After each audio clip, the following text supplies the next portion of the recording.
La table ronde sur l'énergie commence dans 3 minutes 17. 15. C'est au deuxième étage.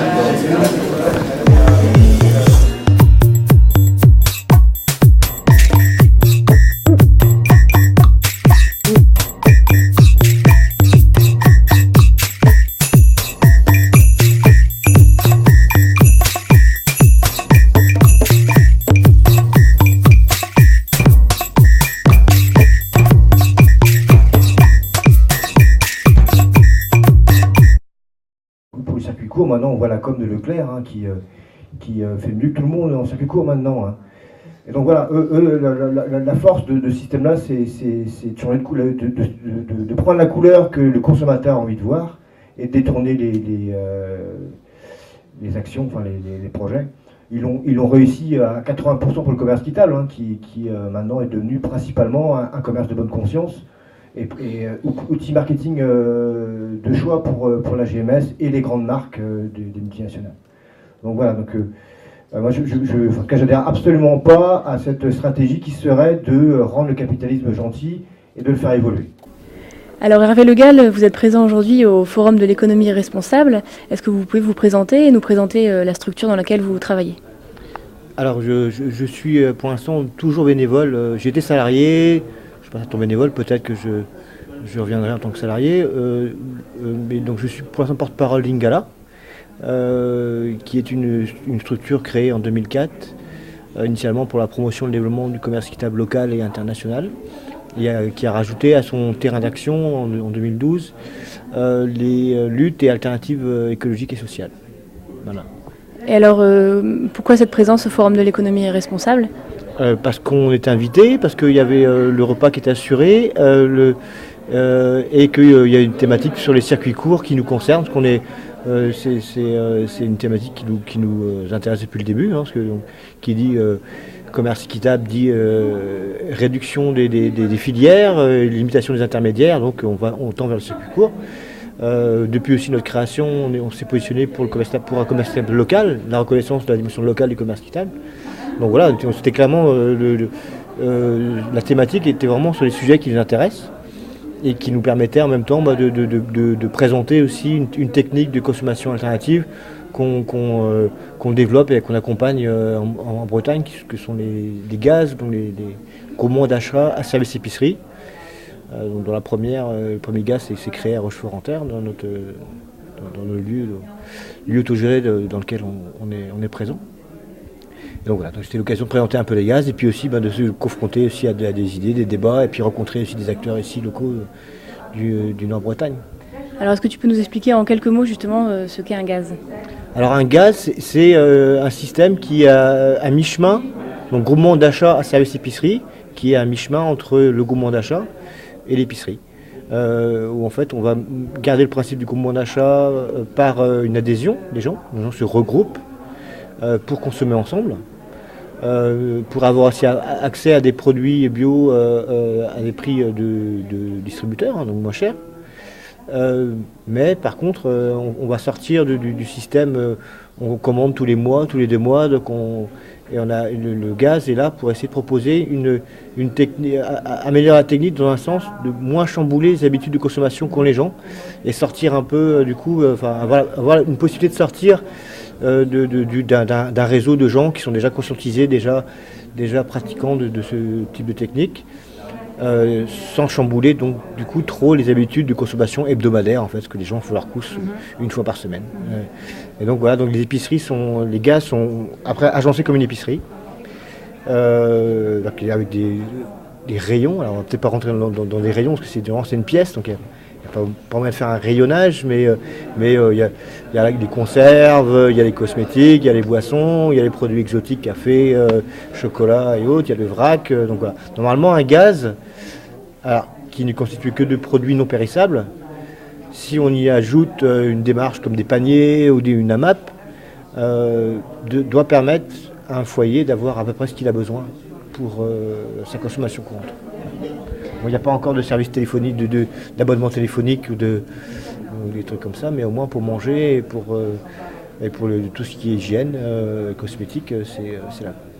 Après, l'épicerie de quartier, la petite épicerie de village, moins le frais. Parce que donc, on n'est pas sur des produits périssables. Alors pendant la table ronde sur les circuits courts économiques, on a eu beaucoup d'échanges sur la question du prix, sur la question effectivement de l'élargissement des consommateurs concernés par ce type de système. Ouais. Quelle est la question ou l'enjeu qui vous a le plus interpellé pendant cette table ronde? Sur quoi vous pensez qu'il est vraiment important de veiller justement pour le développement et la pérennisation de ces circuits courts économiques? On est arrivé, alors sur la fin, c'est souvent ça dans les tables rondes, les débats, sur la fin on a commencé à parler d'éducation populaire et aussi de la nécessité de sortir de nos milieux, de nos réseaux. On a parlé des gens des cités, des gens qui vont à Lidl, du fait qu'il fallait construire des passerelles et communiquer avec eux. Hein, parce que, voilà, et sortir un peu de notre petit microcosme, de notre bulle qu'on se crée, même si on est animé par des volontés de vivre en réseau, de vivre ensemble, de vivre avec des gens. On a peut-être cette partie de la population-là, plus de pratiques sociales, de liens sociaux avec des autres, mais au bout du compte, on reste quand même dans un microcosme assez limité de gens qui sont conscientisés vers le biologique et des consommations alternatives. Donc c'est très important de penser maintenant à construire des passerelles et aller vers les autres. Et là c'est carrément des réflexions sur quelles techniques on met en place pour leur parler. Parce qu'on a quand même des décennies de TF1 et d'Ouest France à rattraper. Et alors au niveau d'Ingala, c'est vrai que vous travaillez autant à l'échelle locale qu'à l'échelle globale, à l'échelle mondiale. Quel lien vous faites justement entre ces démarches de circuit court économique au niveau local et puis une démarche plus générale, avec quel pays vous travaillez et comment vous mettez en lien ces actions? Alors on travaille, on n'est pas trop dispersé, sur au niveau de programmes et de projets de terrain. On travaille au Burkina Faso. On est aussi impliqué au Chili, mais là c'est plus un soutien politique et soutenir la lutte des paysans, du peuple mapuche pour leurs droits sociaux et territoriaux. Parce que bon, ils sont très engagés. Il y a des procès mapuche qui peuvent avoir des conséquences pour certains très très très lourdes. Donc voilà, on se limite là-bas à un soutien politique et un rôle d'observateur des procès. Et autrement, au Burkina Faso, on est engagé sur des programmes de développement d'agroécologie, soutien aussi à la lutte anti-OGM, parce que c'est un gros problème. Monsanto a choisi le Burkina Faso comme porte d'entrée pour l'Afrique de l'Ouest avec les OGM, avec en plus une alliance comme la Fondation Bill et Melinda Gates, qui sert de façade humanitaire pour faire entrer les OGM.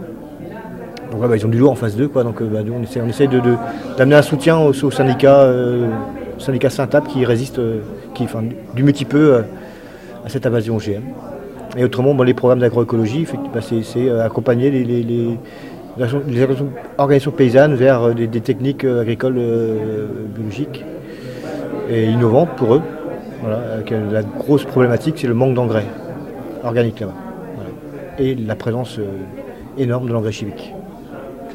Et alors pour terminer, on est aujourd'hui au Forum de l'économie responsable. C'est quoi pour vous, Hervé Le Gall, une économie responsable, ou ça devrait être quoi, une économie responsable? Une économie responsable, déjà, toute seule, pour moi, ne vaut rien. C'est une économie responsable et fait partie d'un ensemble de responsabilité générale et remet à l'ordre du jour le terme citoyenneté. Donc ouais, pour moi c'est une société responsable dont il faut parler. C'est que l'individu se sente concerné par la société et qui sort de son isolement, quoi, qui est un isolement construit, qui est un isolement vraiment travaillé, pas que par les médias, et retrouve du lien social. Donc voilà, c'est pour que la société humaine fonctionne, je pense qu'il faut qu'on se rappelle qu'on est des animaux, des mammifères, et pas qu'on est des animaux grégaires, qu'on est des animaux de groupe, qu'on vit en société. Et que là c'est un phénomène naturel pour qu'une société fonctionne, il y a deux règles. C'est que l'individu doit s'occuper de lui-même et de son environnement proche. On va dire que c'est à peu près assumé. Et je pense que dans ce qu'on voit ici, on retrouve cette partie-là. C'est comme consommons local, on est quand même encore dans cette partie-là, donc individu et environnement proche. Mais pour que ça fonctionne aussi, il faut que ce même individu-là regardent le groupe, l'ensemble du groupe, et se sentent responsables de l'ensemble du groupe. Et là, par contre, il y a tout à refaire.